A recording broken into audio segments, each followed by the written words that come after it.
Welcome to new TV Telugu. Nandyal జిల్లా బనగానపల్లె నియోజకవర్గంలో బుధవారం రాత్రి నుంచి ఈ రోజు ఉదయం వరకు భారీ వర్షం కురిసింది. బనగానపల్లెతో పాటు కోవెలకుంట్ల, సంజామలావుకు, కొల్మిగుండ్ల మండలాల్లో వర్షం కురిసింది. కోవెలకుంట్ల, సంజామల మండలాల్లో అధిక వర్షపాతం నమోదైంది. సంజామల వద్ద ఉప్పొంగిన పాలేరువాగు పొంగి ప్రవహిస్తోంది. పాలేరువాగు వంతెనపై వర్షపు నీరు ప్రవహిస్తోంది. 4 అడుగుల మేర వంతెనపై వరద నీరు ప్రవహిస్తుండటంతో తిమ్మనైనపేట నుండి వస్తున్న కోవెలకుంట్ల డిపోకు చెందిన ఆర్టీసీ బస్సు తెల్లవారుజామున వరద నీటిలో చిక్కుకుంది. బస్సులో సుమారు 25 మందికి పైగా ప్రయాణికులు ఉన్నారు. బస్సు వంతెనపై నుండి వాగులోకి ఒకవైపు ఒరిగింది. ప్రమాదాన్ని గుర్తించిన ఆర్టీసీ బస్సు డ్రైవరు బస్సును వెంటనే ఆపివేశాడు. చాకచక్యంగా వ్యవహరించిన ఆర్టీసీ డ్రైవర్ ప్రయాణికులను బస్సుల నుంచి క్షేమంగా కిందకు చేర్చాడు.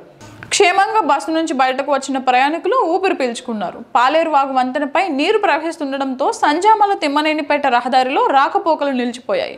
ముందు జాగ్రత్త చర్యగా పోలీసులు కాపలా ఉన్నారు.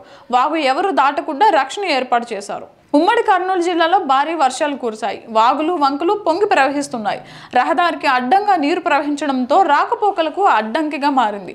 బనగానపల్లె, నందికొట్కూరు నియోజకవర్గంలో ఈ పరిస్థితి నెలకొంది. మిడుతూరులో రోడ్డుకి వాగు అడ్డంగా ప్రవహిస్తుండటంతో రాకపోకలు నిలిచిపోయాయి. ప్రవాహంలో కారు కొట్టుకుని పోతుండగా ట్రాక్టర్లతో అడ్డుపెట్టి స్థానికులు రక్షించారు.